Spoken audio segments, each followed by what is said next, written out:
సంక్షేమం అభివృద్ధి కలబోతగా AP budget అందరి మన్ననలు అందుకుంటోంది. 6 గ్యారంటీల హామీల అమలుపై ప్రభుత్వ చిత్తశుద్ధి బడ్జెట్లో ప్రస్ఫుటమైందని ప్రజలు ఆనందం వ్యక్తం చేస్తున్నారు.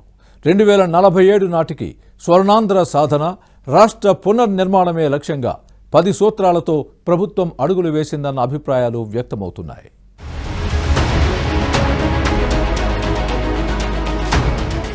రెండు 2025-26 సంవత్సరానికి ఏపీ వార్షిక బడ్జెట్ స్వర్ణాంధ్ర 2047 సాధన దిశగా అడుగులు వేసింది. అభివృద్ధి, సంక్షేమం, ఏడాదికి కేటాయింపులు, దీర్ఘకాలిక లక్ష్యాలతో బడ్జెట్ రూపొందించిన చంద్రబాబు ప్రభుత్వం వాటికి ఊతమిచ్చే విధంగా స్వర్ణాంధ్రకు 10 సూత్రాలు రూపొందించింది. బడ్జెట్లో కేటాయింపులు జరిపింది. కూటమి సర్కార్ ప్రవేశపెట్టిన తొలి పూర్తిస్థాయి బడ్జెట్ రికార్డు సృష్టించింది. గత జగన్ ప్రభుత్వ హయాంలో జరిగిన విధ్వంసాన్ని, గాడి తప్పిన వ్యవస్థలన్నింటినీ గాడిలో పెడుతూ ఏపీని అభివృద్ధి పదంలో పరుగులు పెట్టించే దిశగా ఆర్థిక అభివృద్ధి వేగంగా అడుగులు వేసేలా ఎన్నికల్లో ఇచ్చిన హామీల అమలుకు కట్టుబడుతూ ఆవిష్కరించిన జమా పద్దు అందరి మన్ననలు అందుకుంటోంది. రాష్ట్రంలో కూటమి ప్రభుత్వం ఏర్పడ్డాక తొలి పూర్తిస్థాయి బడ్జెట్ను 3,22,359 కోట్లతో ఆర్థిక మంత్రి పయ్యావుల కేశవ్ శుక్రవారం శాసనసభలో ప్రవేశపెట్టారు. రాష్ట్ర బడ్జెట్ 3 లక్షల కోట్ల మార్కును దాటడం ఇదే మొదటిసారి. సంక్షేమానికి, అభివృద్ధికి, 6 గ్యారంటీల అమలుకు సమప్రాధాన్యమిస్తూ స్వర్ణాంధ్ర 2047 లక్ష్యాన్ని చేరుకునేందుకు చేసిన విస్తృత కసరత్తు బడ్జెట్లో స్పష్టంగా కనిపించింది. రాష్ట్ర అభివృద్ధికి ప్రణాళికాబద్ధమైన వ్యయం అవసరం. ఇప్పుడు పెట్టే మూలధన వ్యయమే రేపు సంపద సృష్టిస్తుంది, అభివృద్ధికి బాటలు వేస్తుంది. మూలధన వ్యయానికి ఖర్చు పెట్టకపోతే రాష్ట్ర ఆర్థిక వ్యవస్థ దివాలా తీస్తుందన్న ప్రాథమిక సూత్రాన్ని పాటించి దీనికి అత్యంత ప్రాధాన్యమిచ్చారు. 2014-19 మధ్య టీడీపీ ప్రభుత్వం మూలధన వ్యయం కోసం 59% ఖర్చు చేస్తే 2019-24 మధ్య వైసీపీ ప్రభుత్వం కేవలం 22% ఖర్చు చేసింది. జగన్ పాలనలో 60% తగ్గిన మూలధన వ్యయాన్ని కూటమి ప్రభుత్వం ఇప్పుడు గాడిలో పెట్టింది. పెట్టుబడుల వ్యయాన్ని రెట్టింపు చేసి ఏకంగా 40,635 కోట్లు కేటాయించింది. 25-26 ఆర్థిక సంవత్సరానికి పాఠశాల విద్యాశాఖకు 31,805 వేల కోట్ల రూపాయలను కేటాయింపును ప్రతిపాదిస్తున్నాను. కూటమి ప్రభుత్వ బడ్జెట్లో కీలక రంగాలకు ఈసారి పెద్దపీట వేశారు.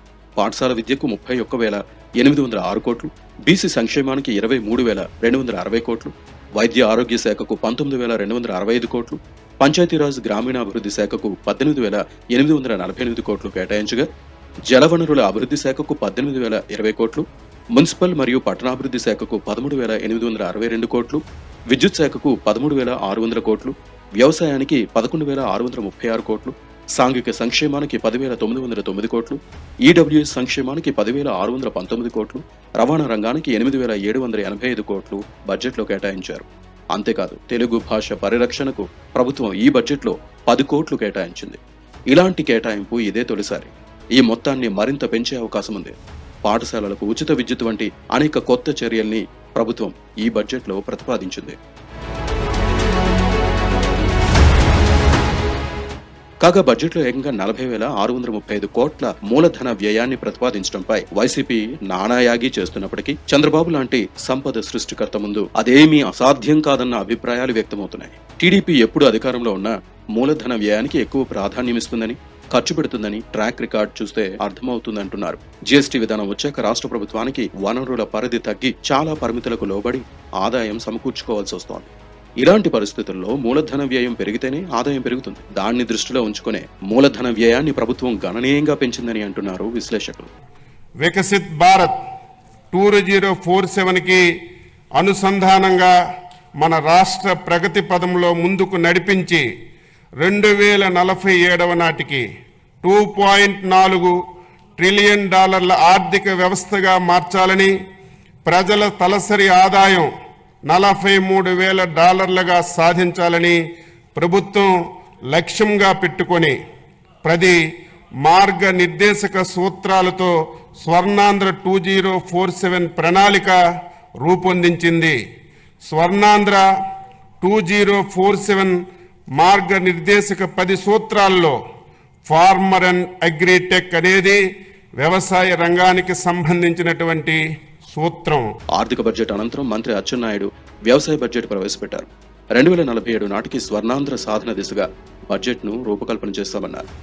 అందుకు తగిన విధంగా లక్ష్యాలు పెట్టుకుని 10 సూత్రాలను నిర్దేశించుకున్నామని అన్నారు. వికసిత్ భారత్ 2047కి అనుసంధానంగా మన రాష్ట్ర ప్రగతి పదంలో ముందుకు నడిపించి 2047 నాటికి $2.4 ట్రిలియన్ ఆర్థిక వ్యవస్థగా మార్చాలని, ప్రజల తలసరి ఆదాయం $43,000గా సాధించాలని ప్రభుత్వం లక్ష్యంగా పెట్టుకొని 10 మార్గనిర్దేశక సూత్రాలతో స్వర్ణాంధ్ర 2047 ప్రణాళిక రూపొందించింది. స్వర్ణాంధ్ర 2047 మార్గనిర్దేశక 10 సూత్రాల్లో ఫార్మర్ అండ్ అగ్రిటెక్ అనేది వ్యవసాయ రంగానికి సంబంధించినటువంటి సూత్రం. స్వర్ణాంధ్రకు 10 సూత్రాలు రూపొందించిన ప్రభుత్వం ఆ దిశగా బడ్జెట్లో కేటాయింపులు జరిపింది.